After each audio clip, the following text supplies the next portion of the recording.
नमस्कार। टीवी और फिल्मों के माध्यम से हमारी मुलाकातें होती रही हैं, लेकिन ये मुलाकात है कुछ अलग और कुछ खास। आज हम मिल रहे हैं किसी उद्देश्य के साथ। इस श्रृंखला के माध्यम से मैं आपका परिचय कुछ ऐसे लोगों के साथ कराऊंगी जिन्होंने परंपरा से हटकर समाज में सकारात्मक काम किया है, वो भी शिक्षा के क्षेत्र में। क्या आपने कभी सोचा है कि जिंदगी में आपका सबसे भरोसेमंद मित्र कौन हो सकता है? एक ऐसा मित्र जो संकट की घड़ी में आपकी मदद कर सके, आपके जीवन को कामयाब और खुशहाल बनाए, जिसका हाथ थाम लेने पर आपके व्यक्तित्व में चार चांद लग जाए और बिगड़ी हुई जिंदगी संवरने लगे। जानकारों और बड़े बूढ़ों का कहना है कि ऐसा भरोसेमंद मित्र सिर्फ एक ही है और वो है शिक्षा। शिक्षा जो जीवन के हर मोड़ पर आपके साथ रहती है, साए की तरह। हमारी ये श्रृंखला शिक्षा के बदलते मायने और उन्हें बदलने वाली शख्सियतों पर ही केंद्रित है।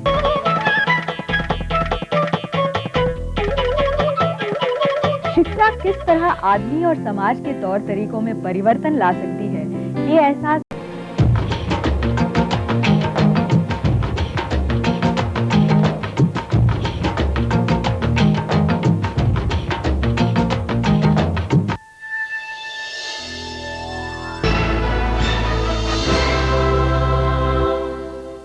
डॉक्टर अनिल गुप्ता से मिलकर मेरी तरह आप भी हमारे देश के परंपरागत ज्ञान की विविधता से अचंभित हो रहे होंगे।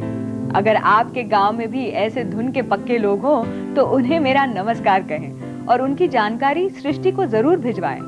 जहां डॉक्टर अनिल गुप्ता परंपरागत ज्ञान की खोज में हैं, वहीं मुंबई के ब्रदर जॉर्ज की कोशिश है कि आधी अधूरी स्कूली पढ़ाई करने वालों को कैसे मुख्य धारा में लाया जाए और स्वरोजगार के योग्य बनाया जाए। मुंबई की झुग्गी झोपड़ियों में छिपे हीरों को चमकाने की कोशिश में लगे उपासना कला केंद्र पर एक रिपोर्ट। ये है मुंबई। एक तरफ आसमान को चूमती इमारतें तो उसी के साए में रेंगती कुछ जिंदगियां। एक तरफ रुपए का खेला तो दूसरी तरफ रोटी के लिए रोज का झमेला। हमने आज रुख किया है इस दूसरी तरफ वाली मुंबई की ओर। इन गलियों में फैले अशिक्षा के अंधकार से यहाँ के युवाओं को निकालकर उन्हें शिक्षा की उजली राह पर लाना कोई आसान काम नहीं, एक उपासना है। और ऐसी ही उपासना में लगा है मुंबई के शिवाजी नगर का उपासना कला केंद्र। हमने देखा है कि झुग्गी झोपड़ी के बच्चे बचपन में पढ़ते नहीं हैं और अशिक्षित होकर बड़े होकर वो अपराध की दुनिया से जुड़ जाते हैं।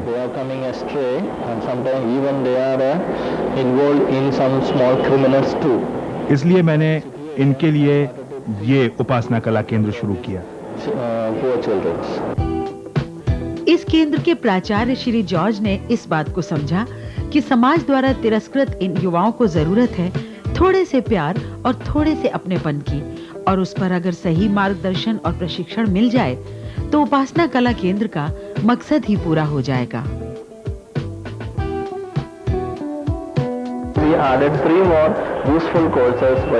हम कई कोर्स संचालित करते हैं, जैसे साइन बोर्ड लेखन, कंप्यूटर बेसिक और लड़कियों के लिए सिलाई। मैंने देखा कि कई लड़कियां इसमें रुचि ले रही हैं। यूं लड़कियां स्कूल नहीं जाती हैं, कई लड़कियां नहीं जा पाती हैं, वो यहाँ आकर भी सीखना चाहती हैं।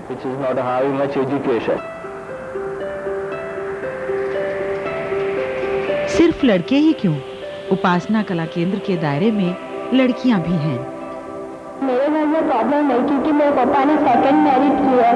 मेरी मम्मी हमको वाली अकेली मम्मी कमा के हमको खिलाती है, इसके लिए मैं स्कूल नहीं जाती हूँ, यहाँ पे टेलरिंग करती हूँ। मैंने 6 महीने यहाँ पर कंप्यूटर कोर्स किया है, जिसमें मैंने basic course MS word MS office किया है।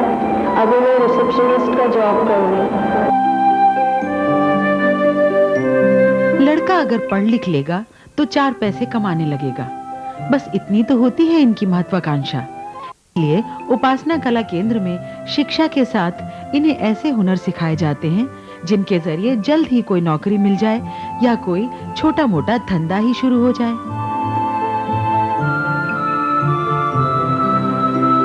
गरीबी का मतलब ये तो नहीं कि 2 वक्त की रोटी कमाई, खाए पिए और सो गए और फिर दूसरे दिन काम पर लग गए।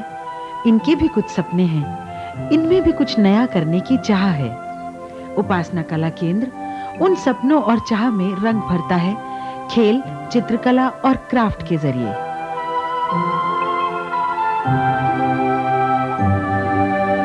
There are some kind of improvements. शिक्षा और प्रशिक्षण से जुड़ने के बाद मैंने इनमें 3 परिवर्तन देखे। पहला, उन्हें रोजगार मिला। दूसरा, उनकी जिंदगी को देखने का नजरिया सकारात्मक हो गया।